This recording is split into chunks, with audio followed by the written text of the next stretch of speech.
Madaling araw pa lang, gising na si Aling Rosa. Kahit mahina na ang katawan, pilit pa ring nagluluto ng kakanin, sumang malagkit, bibingka at puto. Para sa kanya ito ang buhay. Ay, sana kayanin ko pa hanggang fiesta. Pero parang mahirap na. Lola, ako na po ang mag-aayos niyan. Dapat nagpapahinga na kayo.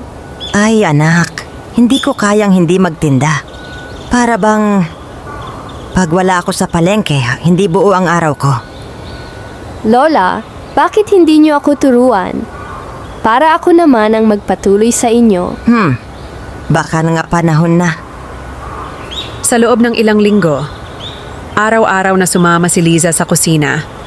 Natuto siyang magpakulo ng gata, magbalot ng suman, at mag-init ng pugon.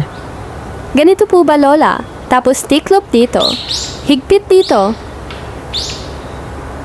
Ay oo, pero dapat may lambing. Para bang inaalagaan mo rin ang bawat kakanin. Kakanin na may pagmamahal. Pareho silang natatawa. Ramdam ang init ng pamilya. Oy, Aling Rosa, heto na naman ako. May suman pa ba? Mangkulas, heto po, bagong luto. Tikman nyo. Aba, akala ko luto ni Aling Rosa. Parang pareho lang ang sarap. Salamat anak. Dumagsa ang mga tao. Lahat natuwa, lahat nasarapan. At sa unang pagkakataon, hindi si Aling Rosa ang nasa pwesto, kundi si Liza. Anak, akala ko huli na ang tinda ko. Pero nakita ko kanina. Hindi pala. Ito'y simula ng bago. Lola, hindi mawawala ang alaala nyo. Sa bawat kakanin, andun kayo. Salamat apo. Ngayon payapa na ang puso ko. At sa bawat kagat ng bibingka, persuman at puto, ramdam ng mga tao ang pagmamahal na nagmula kay Aling Rosa. Ipinasa sa kanyang apo at ipapasa pa sa susunod na henerasyon. Tahimik na ang gabi, huni ng kuliglig. Liwanag ng lampara sa mesa. Nasa loob sina Aling Rosa at Liza, nagbibilang ng natirang kakanin. Lola, halos maubos lahat. Ang dami pong bumili. Hindi dahil sa kakanin apo. Dahil sa ngiti mo. Ikaw na ang bagong mukha ng ating tindahan. Lola, kahit ako na ang magtinda, lagi kayong kasama. Hindi ko makakalimutan ang mga itinuro ninyo. Sandaling katahimikan, ramdam ang init ng ugnayan.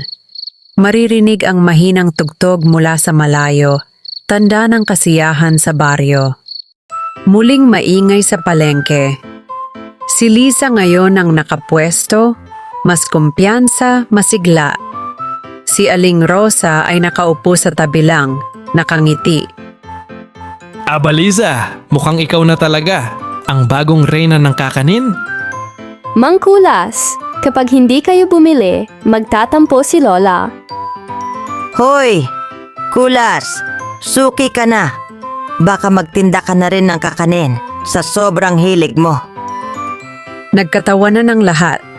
Dumating ang ilang bata, bumibili ng bibingka, sabay tawa at takbo. Masigla at buhay ang palengke. Lumipas ang mga taon at ang kakanin ni Aling Rosa ay hindi nakalimutan. Sa mga pista, sa palengke at sa bawat hapagkainan ng baryo, naroon ang alaala ng isang lola at ang pagmamahal na iniwan niya. Ang bawat suman at bibingka, hindi lamang pagkain, kundi alaala ng pamilya, kultura at pagmamahal.